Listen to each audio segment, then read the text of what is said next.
Good evening and welcome to this beautiful Wednesday. Hope you're keeping okay. To the TV family, our programming starts from 6, but radio to Endele, we started all the way at 4 p.m. My name is Medrin Yambura. Welcome to the show. This is the day. And being a Wednesday, we talk about relationships and we focus on money today. Money is such a sensitive issue. It doesn't matter who you're dealing with. And then imagine bringing two people together to be married. They have a different history of money. They grew up with different habits. And then you're telling them, live together and prosper. That's what we'll be talking about today with the beautiful couple in studio. We have on very close to me, so the fire is close to you. It's Roy Okonji, who's in debt management coaching, and also have Francisca Okonji, who's a HR professional. I was telling you yesterday you had another HR lady who did so well. Next time unakuja. Yes. So let's just start, Roy. Mm-hmm. At what point does money come up? Is it first date? Is it second date? Is it when I know I'm going to marry her? Where does that come up? Thank you so much for having Karibu. us. The subject of money is a real subject because you begin to interact with money from as early as when the two of you are saying hi. Mm-hmm. Money is an enabler. Yeah. It is giving you options. If you are thinking of treating someone to a cup of tea, there is money there. Yes. However, if your question is to mean at what point should the discussion on money take place, yeah. Ideally it needs to take place as early as possible. Okay. However, for different people, it will happen at different times. Like for our case, we did not have a conversation about money before we got married. Wow. And most of the things that we know today, it's been a journey of learning. Yeah. But when we started, we just started, and no one told us that money is so important. Do you know no one tells anyone? Yeah. Yes. It's ridiculous, yeah. And that is why lately we're beginning to say there needs to be some sensitization, some mentorship, so to speak, about money, especially for people who are intending to get married. Okay. Because it has a hot role in marriage. So for us, we just began, and we were moving. Both of us were working. We were office mates. So I see you, Francisca. See my life. You see him making tea. You're like, brother. Yes. Yeah. Okay. And so things would just begin. One day she would handle a bill here, one day I would handle a bill here. Okay. And even when we got married, even when we were going for those premarital sessions, no one mentioned money, not even in passing. Wait, are you serious? Yes. Okay. And so we found ourselves living. And so salary would come, and we would just guess our way through it. Okay. And then at some point it would be finished, perhaps even many days to the next end month. Yeah. We would figure our way out. Okay. And of course then there would be the usual conflicts, given that marriage is an institution of people coming from different settings. Yeah, and even without the settings, our individual selves are also different. Yes. We have different personalities and approaches to life. She's the kind of person who would say, I want my life now. Right? Okay. And she's like, yeah. Okay. And I'm the kind of person who would want to say, look, there is likely to be a tomorrow. Okay, and let me bring her in on Yes. this one. So, Francisca, are you the type of person who says, I want a cup of tea now, I want that jewelry now? Is that it? In fact, I'm not the kind who says I want to, and I actually see this now and I want it now. I see this thing now and I want it now. For me, there's no tomorrow. Why can't I have it now? Okay. Yeah. Why tomorrow? Yeah. Yeah. So when you started...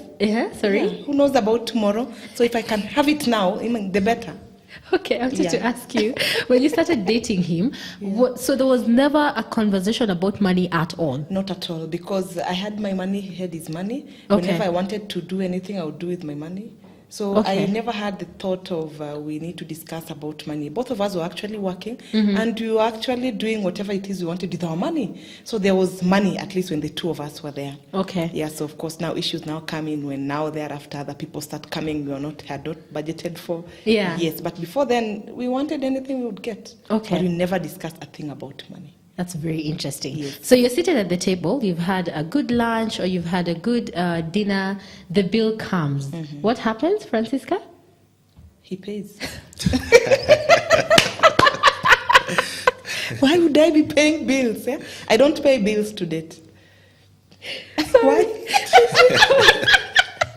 You didn't even think about it. No. Yeah, Okay. he pays. He's supposed to pay the bills. He's the man here. Sawa. So Yeah. Roy, you paid for everything.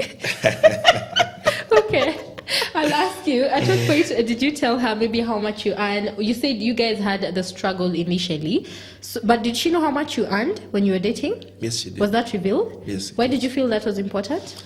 When we started relating, one thing that I made clear from the onset was the fact that even though many things stand a chance to come in between us, Yeah.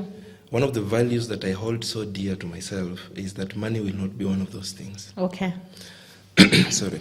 And I made it clear that I would be this kind of person she could even trust with her own money. Okay. I remember there's a time, the first time actually, she gave me her ATM card. We were not even married. Girl, what did you do?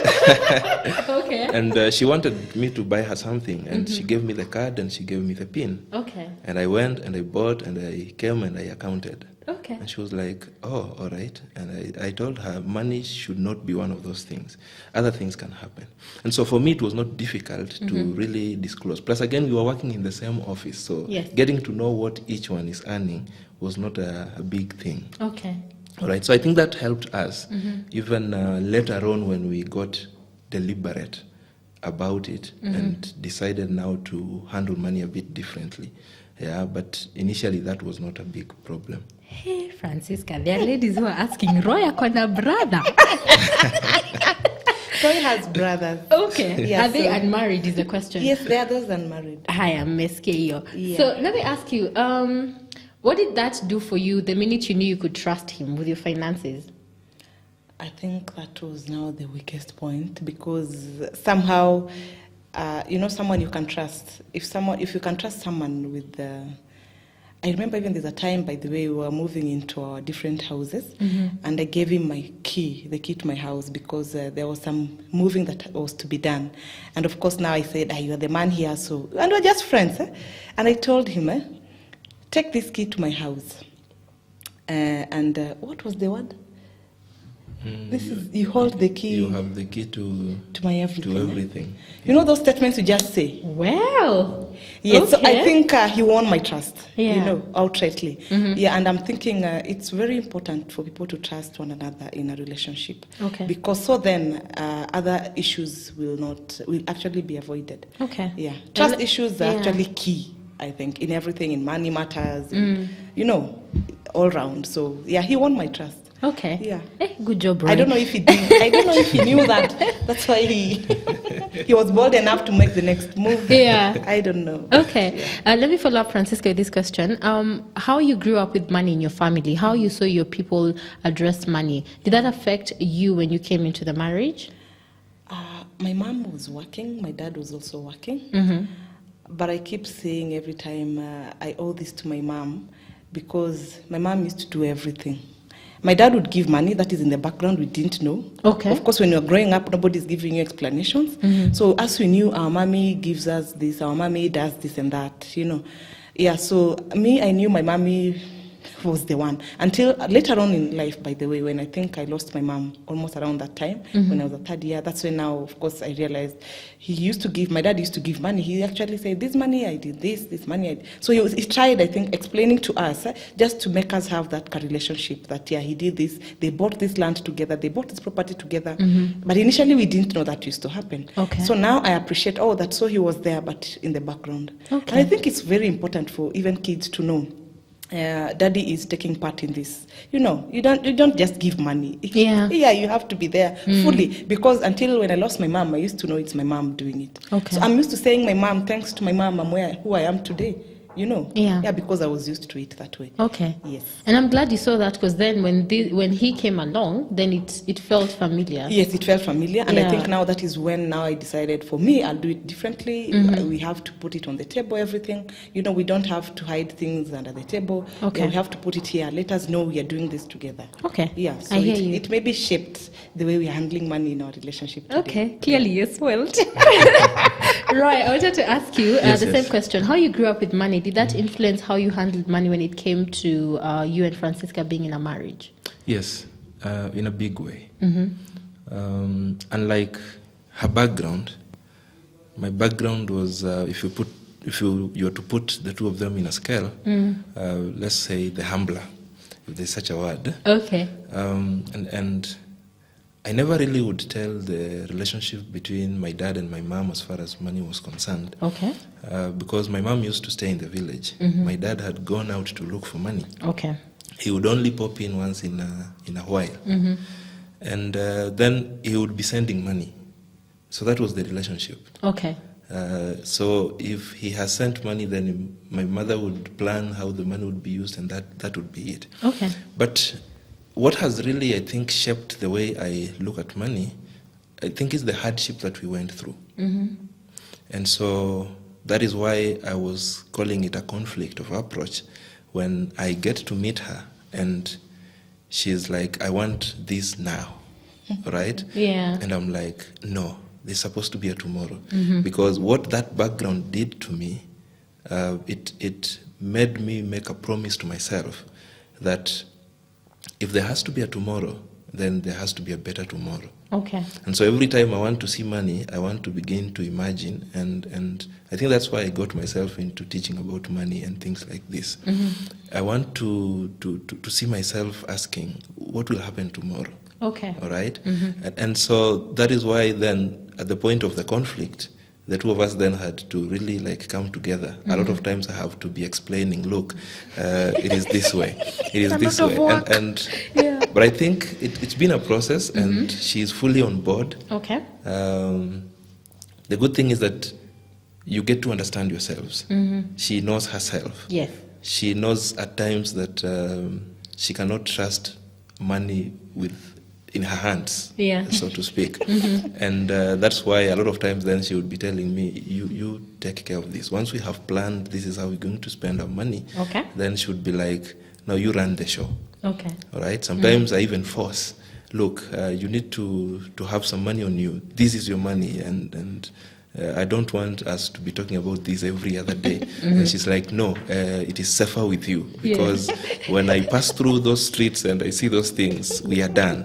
All right? Yeah. So that is how it shaped my approach to money. Okay. I tend to be a bit conservative when it comes to spending money. Okay. Yeah, so a little bit of that. And we'll be talking about how, what you do when you find yourself with a spouse who has totally different spending habits. If you're just joining us, we are talking about money in relationships, how you handle it, what influences your money habits, and when those conflicts arise, what do you do?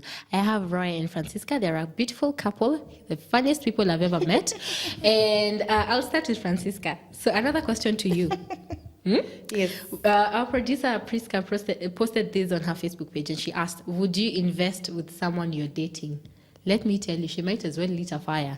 Watu walikasirika, mwingine anasema, not even with my brother, not even with my cousin. Yes. But back then, if you, now that you trusted him, would you have invested with him? Yes, I would have. In fact, for our wedding, what we did, we actually planned and asked ourselves, where are we going to get this money? We didn't have a committee. Okay. So as we decided, we are going to be saving this amount of money every month, and our budget is this much for us to be able to cover. Okay. So we did it together before we got married. Okay. So trust issues. If you trust someone that much, yes, you can. Yes, but of course they would have taken you to a certain level. I mean, you should be going, so at times I hear about there are couples nowadays who try to invest together, and then one of them runs with the money. And mostly it has to be the man running away with the money. Yeah, Roy is the only man in studio. You're like, yes, the Yeah, man, we are safe. running away At with least the money. yeah, they run away. But then I've encountered the women Yeah. who actually took loans and enough, and the men ran away and they never came back. So the woman is the one paying the loan. Okay. So you have to have gotten to a certain level, and our instincts are always right as That's women. true. That is Follow so your true. instincts. Yeah, follow your instinct. If you feel safe with him, yes, and if not, run, don't walk. Okay, kimbia. Kabisa. Roy, we were talking about this off air, and I was telling you sometimes you're in a situation where you've met someone, he's probably the best person you've ever met. Yes. And then he or she supports somebody back home. And sometimes it's a lot of money. And I was telling you, I actually know someone personally who'd send more than half his salary to the family back home. Yes. So when you come together with the other person, there's a bit of conflict. Yes. Aya, from personal experience, explain. Wow. Supporting other people is a major thing and a major issue. Let me give my personal experience before I state the way things are supposed to happen. Okay.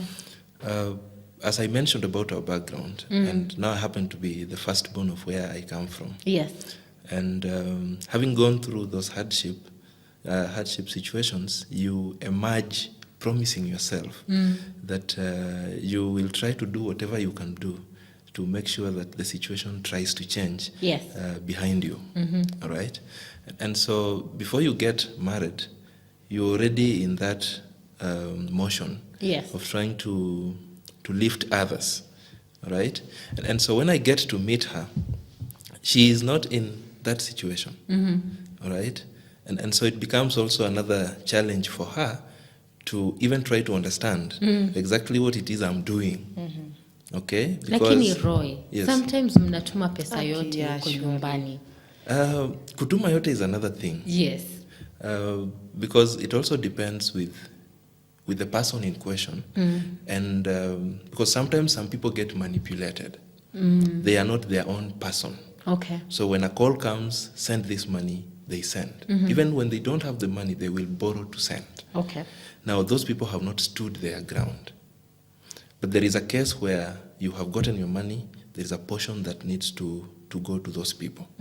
But now when you get married, those conflicts will begin to emerge. She will begin to ask, how come it is a lot of money is going this direction? But it's not just a woman's question.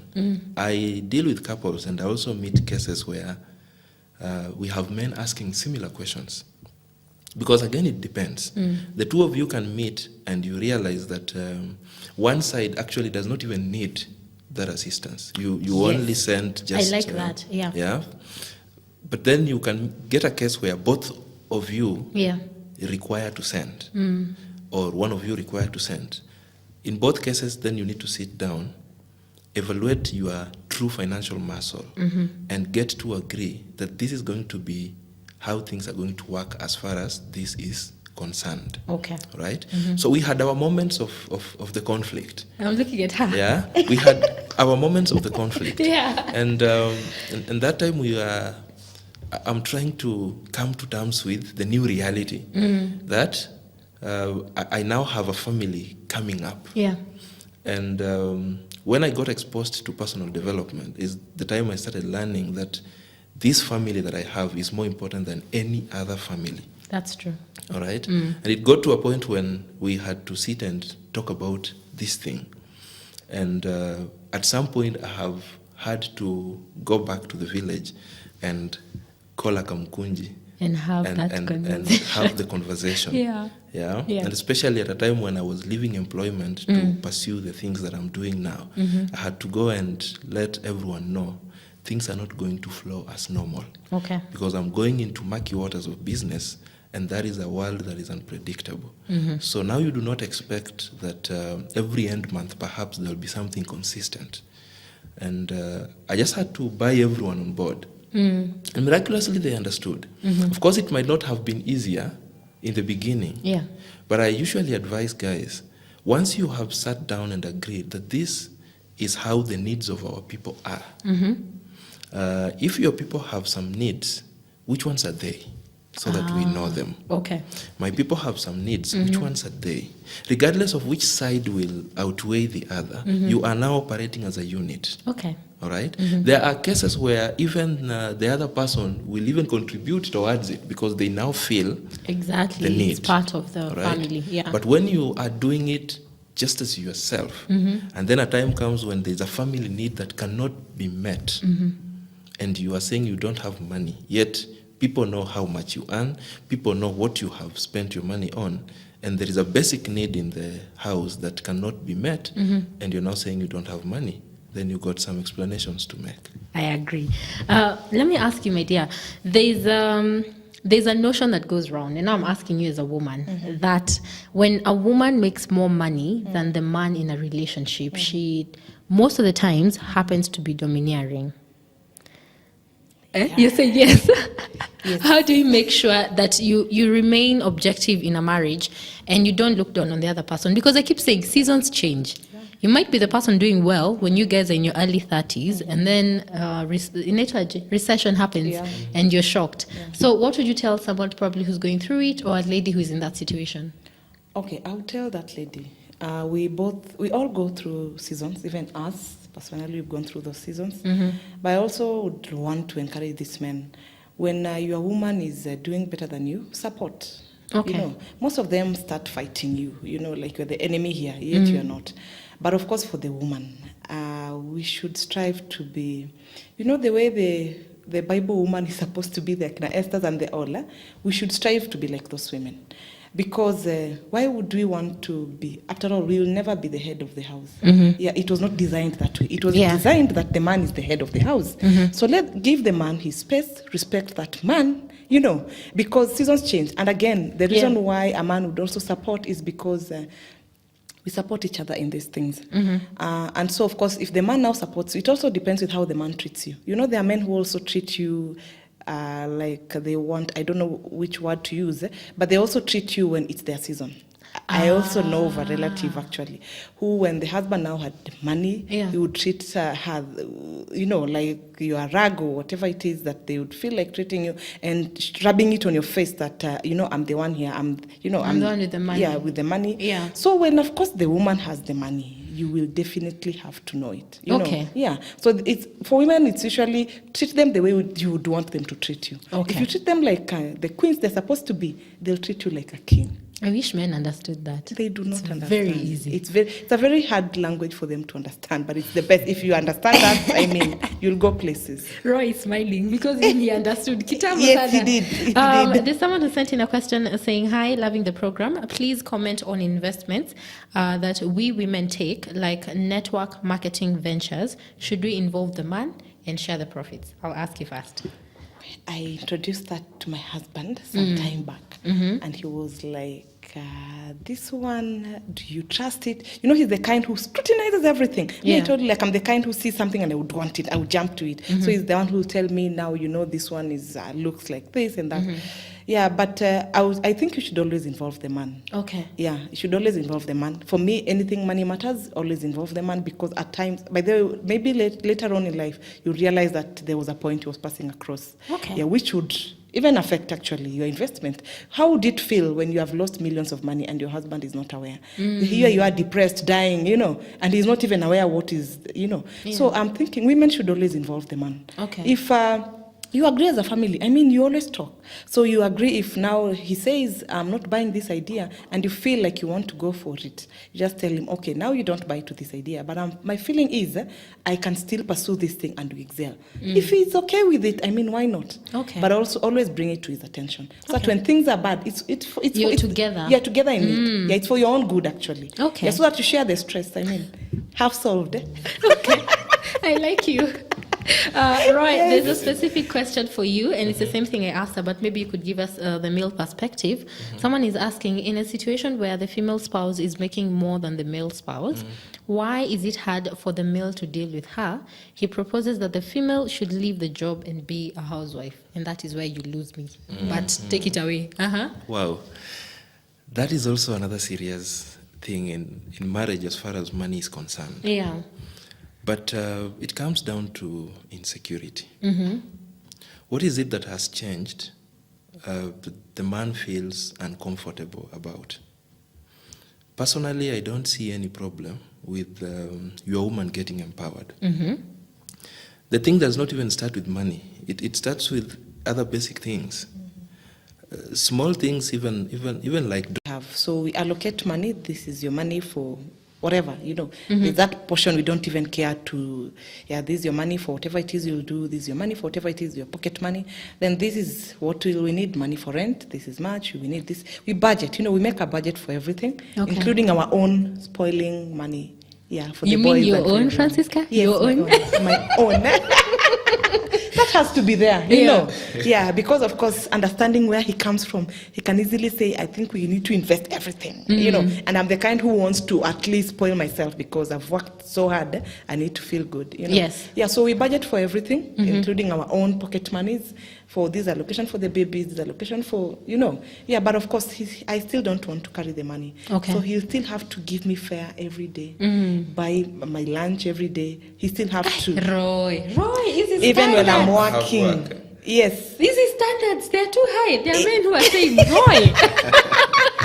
Okay. Yes, because I can even spend that money for fare to do my own and buy whatever else. And then I'm telling him, oh yeah, sweetie, I don't have money for this again. Okay. Yeah. So we do that, but he'll still, of course, have to give me money every other day. Yeah, because I understand myself. Okay. Yeah, if he gives me, I'll buy anything on the road I get. And I decide I want us to change this telly. Okay. And I just bring telly home, Yeah, so we budget for everything, but of course he still manages and gives me, now for this week, I say, okay, let me see if I can even get to Wednesday before I spend everything. Okay. Yeah, it's because I also understand myself. Okay. Yes. You know what I like about you? You're very comfortable in your self-awareness. Like you understand who you are, so you make decisions to kielewana. Yes. Roy, how many accounts should a couple have? A married couple, not dating couple. A married couple. Wow, I wish there was a definite answer. I wish you could just say 4, 3, 1. Yeah.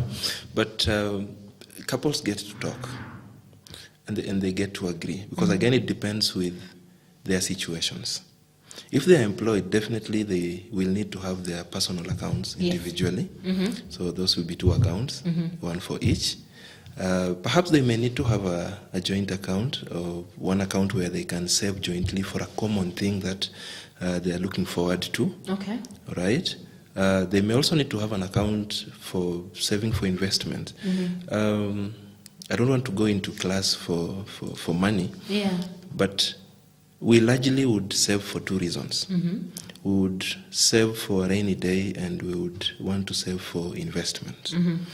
And the portion for investment is supposed to be the largest. Okay. And the portion for a rainy day is supposed to be the smallest of the 2. All right? A rainy day is for the emergencies that would come along. Or sometimes when you have a goal ahead, maybe to even spoil yourself. Like we need holiday, for example, in December. Thank you, Jesus. And it is going to cost us this much. Yeah. Right? So for us to get there, we need to put aside this much every month. Right? So then you will need somewhere to put the money. Okay. Okay? So we will not have a definite number of accounts. We have couples who are working in the same business, for example. So they may not say, let me have my own, let me have my own. Maybe I have seen couples who earn through the same account. So their joint account is their salary account. We have employers who accept that, such that all the salaries will converge at the same point. Okay. So I think it will depend on every situation. But most important is the openness. Most important is the ability for the 2 of you to communicate, to sit down and say, this is what we have. Okay. You don't have to literally bring the money, but we know our muscle is this strong, and this is how we are going to handle the muscle. Okay. The beauty of it is that when the muscle is weakened, or I wake up tomorrow and I don't have the job, or she doesn't have, it is easier for us to converge again and say, look, now our muscle has been reduced into half. Yeah. So how do we go ahead based on what we now have, right? So that is the most important. Okay. Not really the number of accounts, because tomorrow guys will go and open accounts because we said 4 or 3. Listen to Roy. Yeah. They will go and open 4 accounts and say, yes, now we are compliant. Yes. But it's not a question of compliance. It's a question of knowing where you are, where you're coming from, and where you're going, and just being able to sit down together and plan as a unit. Okay. Because when you get married, you become a unit. And you need to be the strongest unit ever. I feel like that's what should be here in red. When you become married, you're one. Huh? Yes, yes. Francisca, let me put you and other women on the spotlight. Yes. There was a discussion. Articles have been written that women should have a secret rainy day account. Usijianike lakini uko nayo. I don't have a secret account. I'm not planning to open one. Okay. Like I said earlier, it's half solved when you get into problems. And these secret accounts, when they come now, because at some point they'll have to come up. Whether you are at 50, 100, or just 30 or 31, or even 2 years into marriage. Yes. I mean, would you want to spoil your marriage because of a secret, like a secret account? Because of course now when it comes up, now trust issues start coming in. Yeah. What more don't I know? What more have you hidden, from Oh, me? yeah, it's the trust. Yes, Okay. it's the trust. I think everything boils down to trust. Okay. So of course the guy will start saying, oh, so what more? I only have this. No, really, do you have this? And of course, women, we feel offended when we are asked, really? Yeah. Are you saying that? Are you sure truth? that's all the money that's in there? Yeah. Yeah, we Yeah. don't like it. Also, we don't like it when you're not trusted. Okay. So why would we bring issues that are going to bring issues of trust? Yeah, so for me, I would advise a secret account. For what? Okay. We share a lot with this man. Yeah, we share the body literally and everything else. So money, really? No, Okay. it should not be the one now to come and bring issues into a marriage, and it's not necessary. Okay. Yeah, so those secret accounts, no. Like if you have a secret account, don't change the Oh, channel. yes. We are still together. There's someone who's saying, hi, Medrin. We've been married for a year. We have a common dream and vision.